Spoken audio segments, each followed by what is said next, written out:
Bonjour et bienvenue sur Mizan TV. Nous accueillons aujourd'hui l'auteur du livre La crise de la nuance, publié aux éditions Les Points sur les i.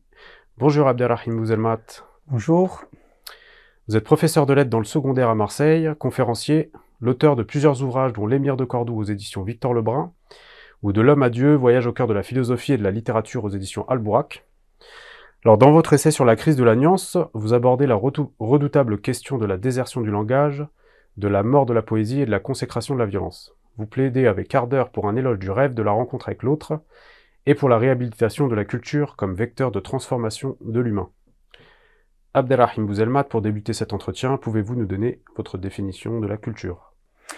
Alors ce que j'entends par la culture, c'est toutes les rencontres, toutes les lectures, toutes les découvertes qui permettent à l'esprit humain de s'enrichir, de gagner en idées dans le but de s'élever davantage. Cette élévation doit conduire à de l'humilité, à l'acceptation et plus loin à la fraternité. C'est le but de la culture. C'est l'ouverture complète sur l'autre à partir d'éléments de transformation qui sont présents dans tous les arts, et les arts à travers qu'ils soient picturales, qu'ils soient scripturaires, qu'ils soient architecturales, à tous les niveaux. C'est cela. La définition de la culture, c'est ce qui permet de se cultiver, c'est-à-dire de s'enrichir, et de cette richesse doit émerger des fruits dont tout le monde peut profiter. Notre entourage, notre société, et tous ceux qui nous rencontrent dans la vie de tous les jours. C'est ça la culture. Une culture qui ne transforme pas l'être n'est pas de la culture, mais du simple loisir qui n'a pas d'impact direct. La culture comme élévation de l'être qui doit le conduire à l'ouverture et à la rencontre. Votre essai s'intitule La crise de la nuance. De quoi parlez-vous exactement et quels sont les facteurs qui mènent à cette crise? Alors la crise de la nuance, c'est un état de rigidité de l'esprit qui se referme de plus en plus, qui n'accepte pas l'autre et qui reste dans une posture quasi agressive par manque d'ouverture justement. La crise de la nuance, c'est le recul du langage, c'est le recul de la culture, c'est le recul de l'ouverture d'esprit. Et là où le langage recule, la violence avance. Donc la crise de la nuance, c'est ce qui permet à l'esprit de rester en état d'éveil constant, en état d'ouverture et capable d'accueillir toutes les formes d'art, toutes les formes d'opinion, toutes les nuances de l'humanité et de s'en enrichir. Dans votre livre, vous citez plusieurs effets de cette crise, plusieurs facteurs, notamment à l'école, le langage, la sensibilité, le manque de spiritualité. Est-ce que vous pouvez préciser un peu plus en détail? Alors par rapport à l'école, par rapport à tous ces facteurs-là oui, que vous évoquez dans le livre. Oui, donc c'est justement ceci, c'est-à-dire que le fait de ne pas lire régulièrement. Alors je pointe du doigt la lecture parce que c'est le fondement, l'absence de lecture est au fondement de la crise de la nuance, pour moi. Parce que c'est par le livre, c'est par l'opinion de l'autre, c'est par la sensibilité de l'autre que l'on construit sa propre sensibilité. Et donc, justement, le fait de ne plus lire, le fait de ne plus découvrir, conduisent à une certaine fermeture de soi sur le monde et à terme à une rupture. Et de cette rupture-là naissent tous les maux que l'on connaît actuellement, parce que nous sommes dans une société extrêmement diversifiée, extrêmement riche, et il faut l'accepter. Et le fait de ne pas avoir les capacités à s'ouvrir peuvent conduire à des attitudes absolument néfastes. Juste pour vous préciser, ou pour vous contredire en quelques mots, si vous me le permettez, il y a des gens très cultivés qui sont pourtant, qui ne sont pas nuancés, très fermes dans leurs propos, qui peuvent tenir des propos racistes, discriminants, et pourtant ils ont une grande bibliothèque, une grande culture. Oui. Alors ça c'est encore un phénomène à part, puisqu'on est dans une posture anti-humaine, tout simplement. Moi, je parle de l'humanité. Je parle de ce qui fonde l'humanité et de ce qui, à terme, la conduit à s'épanouir. Après, effectivement, la culture peut être un élément de supériorité laquelle mal dirigée, mal orientée, peut conduire justement à la destruction de l'autre. Or, en tant qu'enseignant, en tant qu'agent associatif, en tant qu'acteur de la société, nous avons le but d'élever par la culture, mais cette élévation est celle qui conduit à l'humilité et pas à un complexe de supériorité, comme diraient certains. Vous dites dans votre ouvrage qu'il devient urgent de ne pas réduire la culture à la distraction des uns et à la torture des autres. Selon vous, quel est le but de la culture? Le but de la culture, c'est justement conduire à vivre en harmonie avec son entourage, puisque la culture elle-même est le fruit d'un travail humain, partagé, qui a mis des siècles à émerger et duquel on profite à un moment donné. Donc nous sommes les héritiers d'une culture qui est absolument humaine. Il n'y a pas de culture qui ne soit la propriété que d'une seule communauté ou que d'une seule nation. Toute l'humanité a participé à construire une culture qui devient aujourd'hui donc notre bien le plus cher. C'est-à-dire que les auteurs eux-mêmes avaient besoin, les grands auteurs, les grands artistes avaient besoin de s'ouvrir totalement afin d'accepter, de capter cette lumière, d'où qu'elle vienne, pour justement produire une œuvre riche dont nous profitons. Donc la culture, par définition, c'est l'humanité, c'est l'autre nom de la culture. Abordons ensemble la problématique de l'accès à la culture, justement, et notamment de l'apprentissage à l'école. Vous indiquez dans votre essai que les programmes sont trop chargés, et cela est dû au fait que l'on envisage toujours la transmission du savoir dans sa quantité et non dans sa qualité. Or, à quoi serviraient les leçons qui seraient oubliées dès le lendemain? Fin de citation. En tant qu'enseignant, comment faites-vous pour donner goût à la culture à vos élèves? Et comment se déroulent vos cours? Alors, j'ai la chance d'être professeur de français et de littérature. Il y a dans la langue française, dans la littérature française, des éléments absolument merveilleux qui peuvent aider à s'épanouir. Encore faut-il adopter une attitude qui le permette. Je suis pour la lenteur, je suis pour les apprentissages profonds, les apprentissages qui se fondent, pourquoi pas sur le par cœur, sur le fait de passer plusieurs séances sur un seul texte. Or, par exemple, aujourd'hui, on préconise de passer une seule séance de 40 minutes sur un texte, qui pour moi est une chose absolument compliquée. Donc, apprendre par cœur, réciter, prendre du plaisir, surtout, revenir, écrire, s'exprimer, s'écouter, tout ça en prenant du temps. Tout ça en prenant du temps, c'est comme ça qu'on y arrive. Il n'est pas nécessaire d'étudier toute une flopée de textes ou de livres pour s'épanouir. Un seul texte parfois, bien lu, un seul poème maîtrisé, peut être vraiment à la source d'un épanouissement absolument merveilleux. Donc je suis pour les apprentissages plutôt lents, qualitatifs, comme je le répète, au détriment du quantitatif. Donc voilà, notre cerveau a besoin de lenteur. La vitesse tue à tous les niveaux, que ce soit sur la route, que ce soit à table lorsqu'on mange trop vite, et que ce soit dans nos relations amicales ou fraternelles. On a besoin de lenteur. L'être humain a besoin de lenteur. Le cerveau humain a besoin de cela. Donc il faut que ce soit appliqué à l'école aussi. Et nous devons apprendre à prendre notre temps avec les élèves, il me semble. Quelle doit être la place du plaisir et la place de l'effort dans l'apprentissage? Alors, le plaisir et l'effort vont ensemble en réalité. Il ne peut pas y avoir de véritable effort sans véritable plaisir. La Fontaine ne l'apprend lui-même dans Le Pâtre et le Lion lorsqu'il dit une morale nue apporte de l'ennui, le conte fait passer le précepte avec lui. En ces sortes de feintes, il faut instruire et plaire, et compter pour compter me semble peu d'affaires. Donc instruire et plaire, c'est ça en fait. Il faut que le plaisir soit au fondement des apprentissages. Il faut que la personne qui apprend comprenne que c'est une source d'épanouissement Et cette source d'épanouissement l'amène à terme à être plus heureux, à goûter au bonheur. Et je pense qu'une fois que ça nous plaît, eh bien tous les efforts possibles et imaginables sont possibles.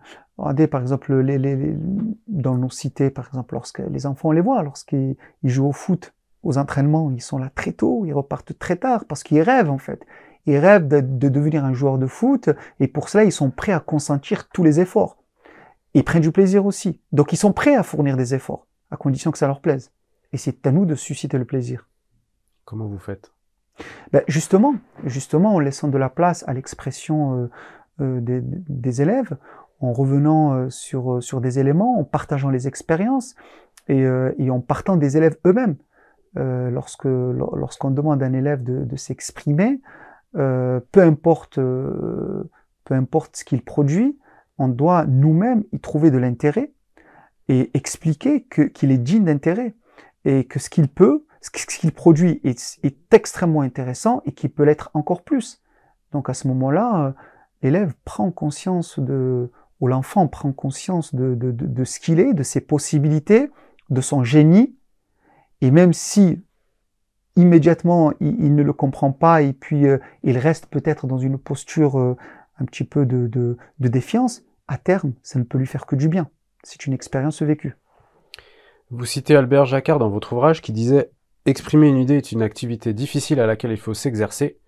La télé ou les réseaux sociaux aujourd'hui suppriment cet exercice. Nous risquons de devenir un peuple de muets, frustrés de leurs paroles et qui se défouleront par la violence. La pauvreté du langage mène donc à l'incompréhension qui elle-même peut engendrer de la violence. Pouvez-vous nous en dire plus ? Alors, évidemment, il y a de très belles choses à la télévision, dans tous les arts, il y a des choses qui sont remarquables. Moi, je plaide pour que le livre redevienne au centre de tout. Parce que, comme disait Montaigne, la parole est moitié à celui qui parle, moitié à celui qui écoute. Moi, je dirais, la parole est moitié à celui qui écrit, moitié à celui qui lit. Lorsqu'on lit un livre, on participe de la construction du sens. Pas forcément lorsque on regarde la télévision, ou en tout cas les émissions qui sont des émissions qui ont le vent en poupe aujourd'hui. Il y a des émissions très très très intéressantes, il y a des documentaires remarquables, mais en général, ce que la télévision ou le cinéma d'Hollywood propose n'aide pas à la participation de la construction du sens. Or, ne pas y participer, c'est rester extérieur à tout cela. Et le livre, au contraire, dès qu'on commence à lire, la réflexion entre dans le champ de la conscience et nous ébranle de l'intérieur. Et donc ça nous aide à être rêveurs, à être dans une posture active et pas passive, parce que tout l'enjeu il est là. Comment rester actif et ne pas être passif? C'est ce que j'appelle un peuple de muets.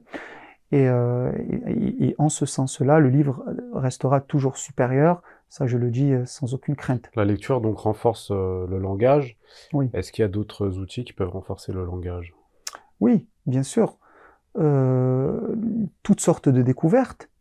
Le langage, toutes sortes l'écriture aussi. L'écriture, par exemple, toutes sortes de découvertes. Parce que lorsqu'on découvre, on découvre ça à travers le langage. Les mots sont des idées. Et nous avons besoin d'idées pour évoluer, pour grandir et pour que notre monde devienne plus riche à nos yeux. Parce que le monde est très riche, mais la manière dont on le voit est parfois pauvre.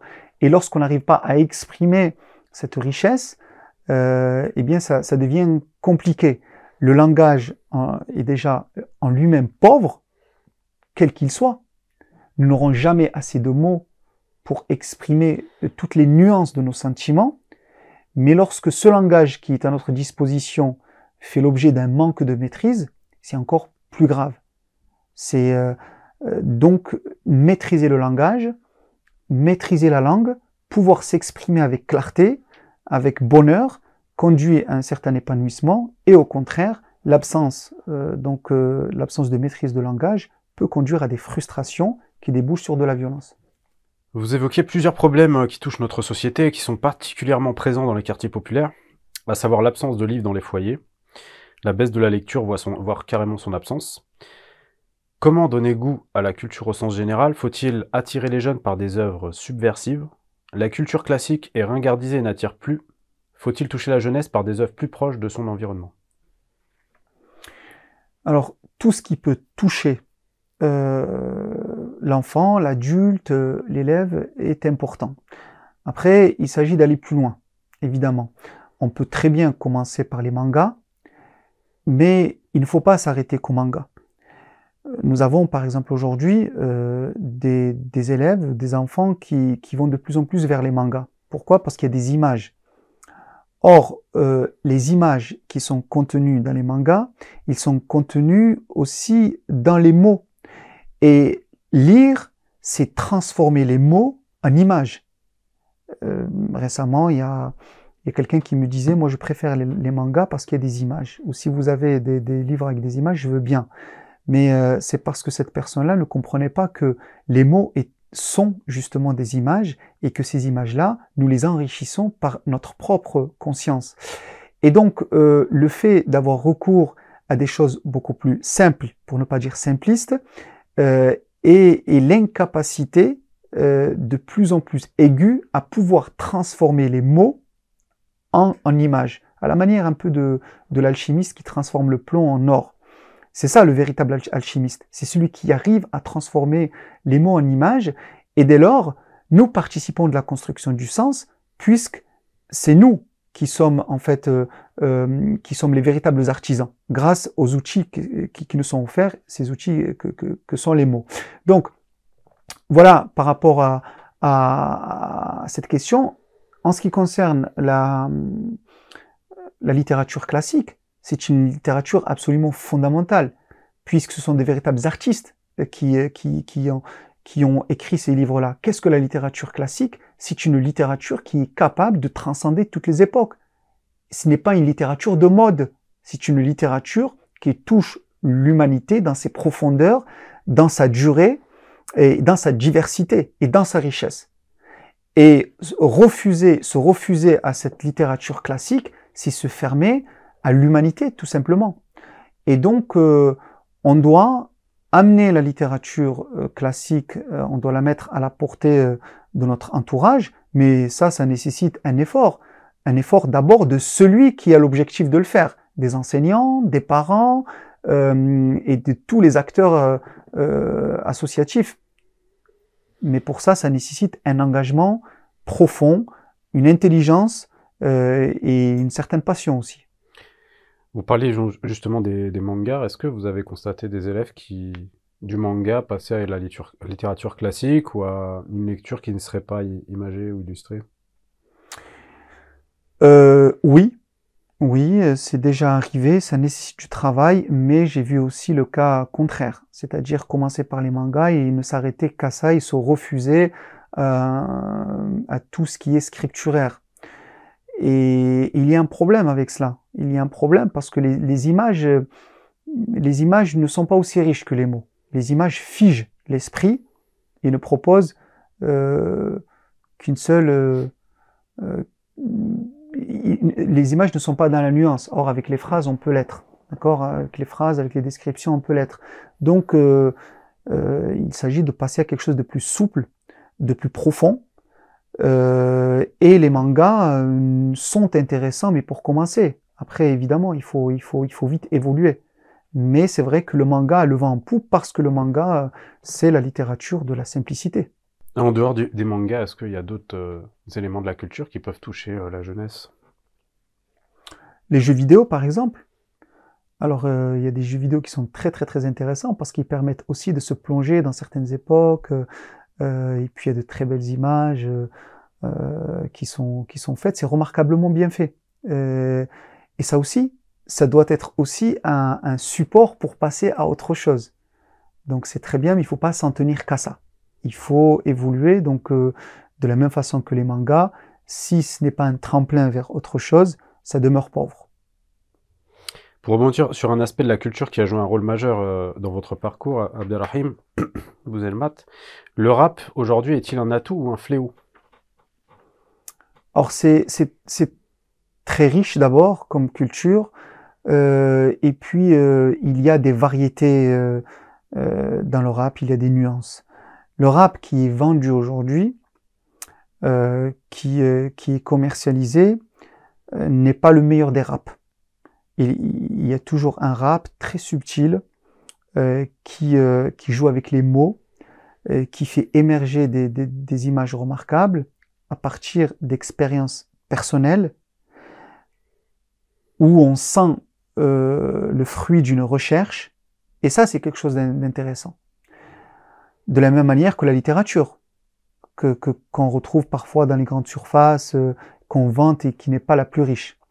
Il existe aussi la facette sombre du rap, ce rap qui se vend plutôt bien et qui fait parfois usage de la vulgarité, de paroles obscènes, parce que et ça c'est quelque chose qui détruit, parce que la vulgarité c'est de la violence en fait. Et ce rap-là est quelque chose d'extrêmement dangereux, parce qu'il appauvrit sans jamais enrichir, en réalité.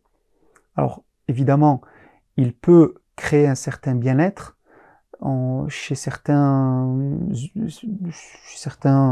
parce qu'ils se sentent plus proches de celui-là, mais il faut qu'on soit dans la lutte pour ne pas rendre banal des termes qui sont eux-mêmes en fait vecteurs de violence. Ce rap-là est quelque chose de dangereux contre lequel il faut s'élever sans tergiverser. Moi, je fais partie de ceux qui ont énormément écouté de rap. Et bon, c'était un rap à texte. C'était du rap qui, justement, s'appuyait sur des jeux de mots ou qui parlait de problèmes dans le monde auxquels moi je m'éveillais aussi. Alors, je parle des grands groupes, on ne va pas les citer, mais ils nous ont rendu un véritable service. Et si moi, aujourd'hui, j'enseigne le français, c'est quelque part grâce à ce rap-là qui m'a fait aimer la langue, mais qui m'a permis de passer à la littérature classique. Rahim Bouzelmat, pour aborder un autre sujet, vous dites dans votre livre « Le travail spirituel grâce à la méditation tend à libérer des désirs inutiles, de la consommation nuisible, des loisirs destructeurs. Il tend à créer une harmonie entre nos besoins réels et les choix que nous faisons. C'est cette harmonie qui conduit à l'apaisement et plus loin à la tranquillité d'esprit. » Fin de citation. Quelle place donner à la pratique spirituelle dans nos vies? Que peut-elle apporter à l'être humain dans une société de l'immédiateté et de la rapidité? Le recul de la spiritualité et le recul de la poésie ont laissé un vide immense dans le cœur et l'esprit. Et ce vide a été rempli par une forme d'angoisse. Alors moi, je lis énormément poésie et spiritualité. C'est quelque chose qui conduit vers la beauté. Voilà. Il y a un langage qui est le langage de la beauté, et ce langage-là passe par la poésie, justement. La maîtrise des passions, la maîtrise de ses désirs, est la véritable forme de la liberté. Alors là, je parle à travers Kant, évidemment, mais je pense que maîtriser ses pulsions, maîtriser ses désirs, parfois néfastes, conduisent à donner une certaine liberté à son intelligence, à la douceur de son caractère et à la force de sa douceur, à la force de la douceur. Voilà, c'est ça c'est de ça dont je parle derrière tout cela.